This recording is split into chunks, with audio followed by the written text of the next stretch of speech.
হে everyone, আসসালামু আলাইকুম। আজকে চলে এসেছি পিনাট বারের আরেকটি রেসিপি নিয়ে। আমার চ্যানেলে অলরেডি একটা পিনাট বারের রেসিপি দেওয়া আছে, সেটাতে অনেক সাড়া পেয়েছে আপনাদের, তো ভাবলাম আরেকটা রেসিপি শেয়ার করি আপনাদের সঙ্গে। তো আমি এখানে প্রথমে একটু তিল ভেজে নিচ্ছি। পিনাট বারের সঙ্গে একটু তিল অ্যাড করে দিলে টেস্টটা ভালো আসে, বা আপনারা চাইলে শুধু পিনাট দিয়ে মানে শুধু বাদাম দিয়ে এটা বানাইতে পারেন। তো আমি সচরাচর তিলটা ইউজ করে থাকি পিনাট বারের সঙ্গে। তো আমরা এখানে তিলটা হালকা করে ভেজে নিব, হালকা ব্রাউন করে ভেজে নিব, জাস্ট তিলটা একটু মুচমুচে হওয়া পর্যন্ত। এখন আমি বাদামটাকে আগে থেকে ভেজে রেখেছিলাম, সেটাকে আরেকটু গরম করে নিচ্ছি। প্রত্যেকটা উপকরণ আপনারা একটু মচমচে করে নেবেন।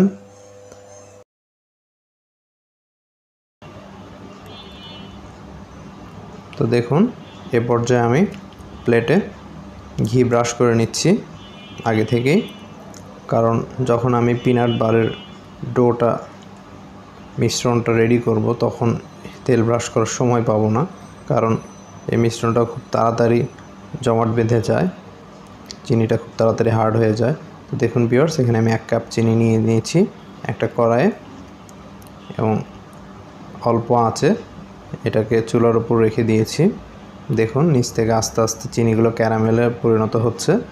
নিচের চিনিগুলো আগে গলে যাবে এবং উপরের চিনিগুলো একটু অপেক্ষাকৃত দেরিতে গলবে। নাড়াচাড়ার দরকার নেই, চিনি আপন মনেই গলে ক্যারামেলে পরিণত হবে। শুধু আপনারা একটু চুলার আঁচটা একটু লোতে রাখবেন, মিডিয়াম টু লোতে। দেখুন অলমোস্ট চিনিগুলো গলে গিয়েছে। বাইরে থেকে খুব বেশি নাড়াচাড়া করলে চিনি উল্টা আরও ক্রিস্টালাইজড হয়ে যায়, কারণ আমি যে খুন্তিটা ইউজ করছি এটা তো কোল্ড বা ঠান্ডা, কারণ এটার সংস্পর্শে চিনি আসলে এটা উল্টা আরও জমাট বেঁধে যায়। যত কম নড়াচড়া করতে পারেন এটাকে, ক্যারামেলটাকে। দেখুন আমাদের ক্যারামেলটা রেডি হওয়ার সঙ্গে সঙ্গে আমরা চুলার আঁচটা বন্ধ করে দিব। বন্ধ করে দিয়ে আমরা বাদাম এবং ভেজে রাখা তিল দিয়ে দিব এর মধ্যে। এই যে ফ্রেন্ডস, আমরা বাদামটা ঢেলে দিলাম। এবার আমরা অ্যাড করে দেব তিল। আপনারা চাইলে এর সঙ্গে 2 টেবিল চামচ মধুও দিতে পারেন, এটা অপশনাল। খুব দ্রুত হাতে এটাকে নেড়েচেড়ে মিশিয়ে নিতে হবে। এই যে আমাদের মিশ্রণটা রেডি হয়ে গিয়েছে। এখন আমরা এটাকে যে প্লেটে তেল ব্রাশ করে রেখেছিলাম, সরি তেল না, আমি ঘি ব্রাশ করে রেখেছি। ঘি দিলেই এর টেস্টটা অনেক ভালো আসে, আমি দেখেছি। ঘির একটা ফ্লেভার অ্যাড হয় পিনাট বারে, যেটা খেতে অসম্ভব মজা লাগে। আর একটা জিনিস ভিউয়ার্স, আপনারা যখন একটা রেসিপি ফলো করবেন তখন চেষ্টা করবেন 100% এটাকে ফলো করার, তাহলে আপনারা অথেন্টিক অরিজিনাল স্বাদটা পাবেন। আমরাও একটা রেসিপি আসলে একবারে কখনোই পারফেক্ট হয় না, আমরাও আসলে অনেকবার ট্রাই করার পরে যে রেসিপিটা সবচেয়ে বেশি পারফেক্ট হয়, যে উপকরণের সবচেয়ে বেশি টেস্ট আসে, কালার আসে, সেটাই আপনাদের সঙ্গে শেয়ার করার চেষ্টা করি। সাধারণত আমি এটাই করি।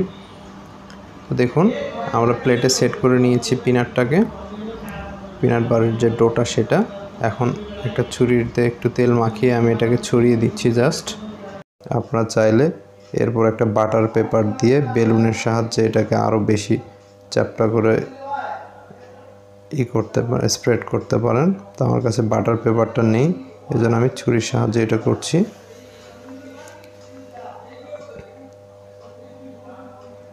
তো এটা গরম থাকা অবস্থায় আমি ছুরির সাহায্যে সুন্দর করে একটু দাগ কেটে নিচ্ছি, তাহলে এটা ঠান্ডা হওয়ার পরে এটাকে ভাঙতে অনেক ইজি হবে এবং সুন্দর একটা শেপ দেওয়া যাবে। আমি স্কোয়ার শেপে কেটে নিচ্ছি এগুলোকে।